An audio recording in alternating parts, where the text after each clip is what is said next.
Good morning, class.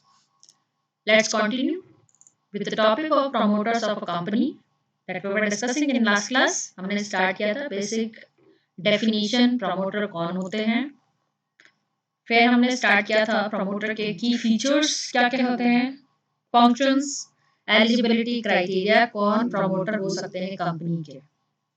आइए हम जानते हैं लीगल पोजीशन और स्टेटस ऑफ प्रमोटर कि उसका एक्चुअल स्टेटस क्या होता है। A promoter is neither a trustee nor an agent. The reason is that a person cannot act as an agent trustee for a person who is non-existent and the company is non-existent at the time when the promoter acts for it. मतलब कि एक promoter ना ही trustee हो सकता है, ना he is not a trustee, वो ना ही कंपनी का ट्रस्टी है, ना ही कंपनी का एजेंट है। रीजन भी, जब उसको प्रमोटर घोषित किया गया उस टाइम पे कंपनी की कोई एग्जिस्टेंस नहीं है, तो इसलिए जिसकी कोई एग्जिस्टेंस नहीं है उसका नो ट्रस्टी होता है ना एजेंट होता है, right. The legal position of a promoter it can be correctly described by saying that he stands in a fiduciary position relationship of trust and confidence in relation to the company promoted। मतलब जो actual में हम decide कर सकते हैं उसका legal role simply इस जो रिलेशनशिप, जो ट्रस्ट, जो विश्वास और भरोसे का जो प्रतीक होता है, उस रिलेशनशिप को हम प्रमोटर का नाम देते हैं। क्योंकि जिस समय वो उसको प्रमोटर घोषित किया जाता है उस टाइम में कंपनी एग्जिस्टेंस में नहीं है, वो कंपनी की इनकॉर्पोरेशन और फॉर्मेशन के लिए एक अहम किरदार निभाता है। तो इसलिए उसको ना ट्रस्टी बोल सकते हैं ना एजेंट बोल सकते हैं, but simply it's a relationship of mutual trust and confidence, right. And the promoter being a fiduciary position जिसको हम बोलते हैं ट्रस्ट और कॉन्फिडेंस वाली relationship, it may not make either directly और इनडायरेक्टली। वो हो सकता है कि कंपनी के एक्सपेंसेस से रिलेटेड हो सकता है प्रमोटर खर्चा कर रहा हो, एंड अगेन प्रमोटर को कंपनी के एक्टिविटीज से प्रॉफिट हो भी सकता है, नहीं भी हो सकता है, that later on may be decided. Now what are the duties, promoter की ड्यूटीज क्या होती है? Not to make any secret profit, definitely company के प्रमोटर का रोल कंपनी को प्रमोट करना, फॉर्मेट करना, एस्टैब्लिश करने में है। तो डेफिनेटली कंपनी का जो प्रमोटर होगा है सीक्रेट प्रॉफिट नहीं अर्न किया जाना चाहिए उसके द्वारा, and it's his duty to make full disclosure of the company of all relevant fact, company से रिलेटेड जितने भी फैक्ट्स हैं, रेलेवेंट फैक्ट्स जो जनरल ऑडियंस को पता होने चाहिए, जनरल शेयर होल्डर्स को, स्टेक होल्डर्स को पता होना चाहिए। It is the duty of the promoter to ensure कि उन स्टेक होल्डर्स को कंपनी के बारे में वो सारी जानकारियां हों। अब these are few cases जहां ये एक्चुअली इस पॉइंट नंबर 2 को क्यों लाया गया, इन केसेस की वजह से। कुछ केसेस हम देखते हैं। ये एडलैंगर वर्सेस न्यू सबरेरो फॉस्फेट कंपनी 1878 का एक केस है जहां पर syndicate of which E was head purchased an island containing mines of phosphate for 55,000 points. E then formed a company to buy this island. A contract was made between X, nominee of the syndicate, the company purchased it. And ये देखिए कि मतलब ये basically ये है कि promoter द्वारा कुछ एक्ट्स डिस्कस किए गए इसमें, जहां उन्होंने कंपनी बनाई और उससे सीक्रेट प्रॉफिट अर्न करने की कोशिश की गई। So this is the example of this. So that's why the point number 2 included. Point number 2 को स्पेसिफाई किया गया कि कंपनी के प्रमोटर की ड्यूटी होती है कि कंपनी से रिलेटेड जितने भी रेलेवेंट फैक्ट्स हैं वो डिस्क्लोज किए जाएं, प्लस कंपनी से अनड्यू प्रॉफिट ऑन, कोई भी सीक्रेट प्रॉफिट ऑन ना किया जाए, राइट। एंड आगे वो ड्यूटीज थी, ये लायबिलिटीज है। अलग अलग टाइप्स की लायबिलिटीज हैं, joint and several liabilities, estate liable for liable after the death of promoter, then breach of duty, and under Companies Act 2013। तो एक हम इनका ओवरव्यू ले लेते हैं।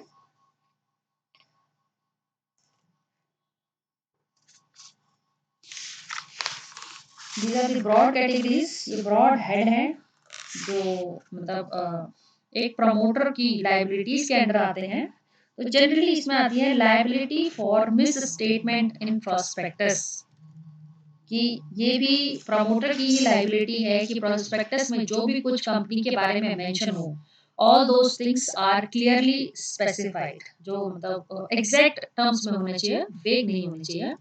This is the civil liability under section 35 subsection 1. A promoter is liable for any untrue statement in the prospectus to a person who has subscribed for any shares or debentures on the faith of the prospectus. Definitely. जिस भी share holder ने company में investment किया है, उसने company के prospectus में जो चीजें लिखी हैं उसको पढ़ने के बाद कंपनी में इन्वेस्ट करना शुरू किया है.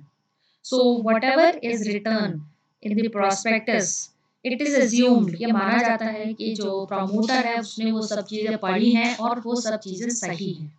So again it is a liability of the promoter. ये civil liability के अंडर आता है promoter. And under 36, section 36 lays down matters to be stated and reported to be set out in the prospectus. कि क्या क्या state होना चाहिए, ठीक है. So everything related to the shares, related to debentures, company के assets कितने हैं, liabilities कितनी है, board of directors कितने हैं, etc. So section 36 में clearly specified है कि prospectus में क्या क्या mandatory disclosure होने चाहिए, for which the promoter is entirely liable. ये तो था इन दोनों में civil liability, एक है criminal liability under section 34.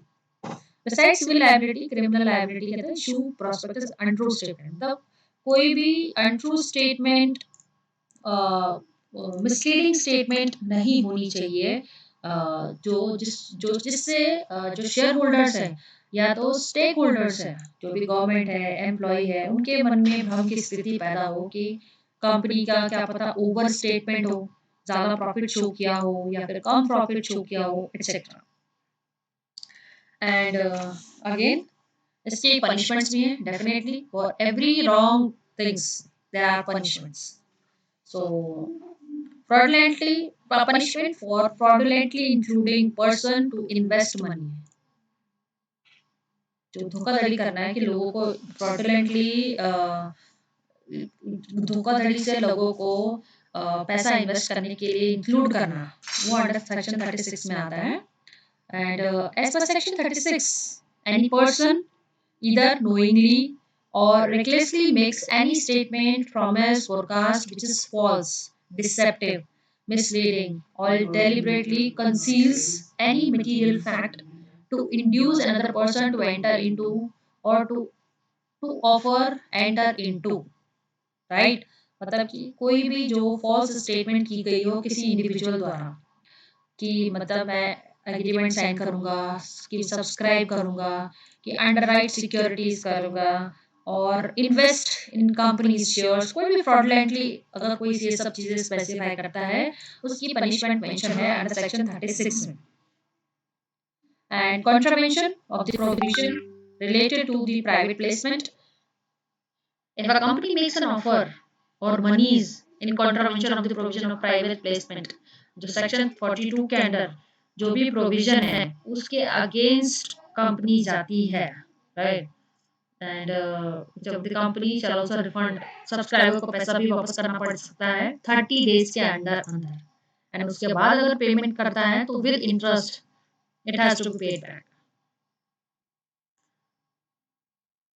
Failure to cooperate with the company liquidator during winding up, again ये लायबिलिटी है कि जो कंपनी का प्रमोटर है, right, under section 284 subsection 2, sections are very very important.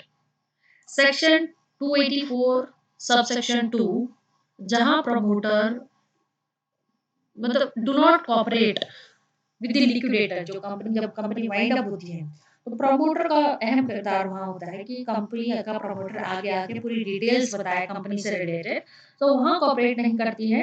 So again, 6 months imprisonment can be given to the promoter or 50,000 fine or both depending upon the case.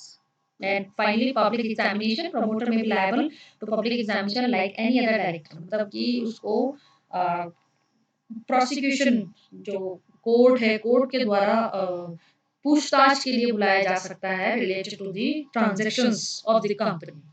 तो ये सारी liabilities हैं एक प्रमोटर की, so he has to be very careful. And remuneration, company के promoter के basically benefit पैसे क्या मिलते हैं। एज अ राइट, प्रमोटर को कोई रेम्यूनरेशन नहीं मिल सकता, he can not claim because he has taken this thing willingly, मतलब एक वॉलंटरी एक्ट है प्रमोटर बनना कंपनी का, right. Even and right of the promoter to receive the remuneration. अब यहाँ पर राइट की बात आती है कि किस केस में प्रमोटर को remuneration definitely as a right claim कर सकता है, उसका जो अधिकार किस केस में बनेगा।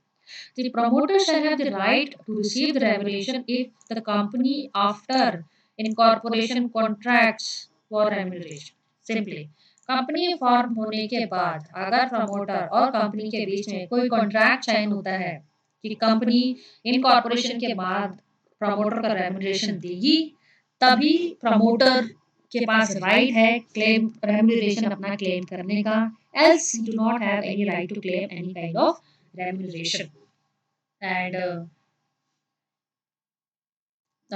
if a company does not contract for the remuneration and later on provision contains in article of association cannot bind the company, मतलब इनिशियल अगर कॉन्ट्रैक्ट नहीं है तो आर्टिकल ऑफ एसोसिएशन और मेमोरेंडम ऑफ एसोसिएशन में contract बाद में alteration के बाद ऐड करने के बाद still promoter can not claim to receive the remuneration, ठीक है। और किस किस तरीके से उसको बेनिफिट दिया जा सकता है रेम्यूनरेशन की हम बात करें, शेयर डिस्काउंट पे इशू कर दिए, कंपनी के शेयर सब्सक्राइब करने का ऑफर दे दिया, लम सम दे दिया अमाउंट, ठीक है। Company purchase property of the promoter at higher price, जो प्रमोटर की कंपनी है प्रॉपर्टी है, क्या पता उसे कंपनी हायर प्राइसेस से खरीद ले।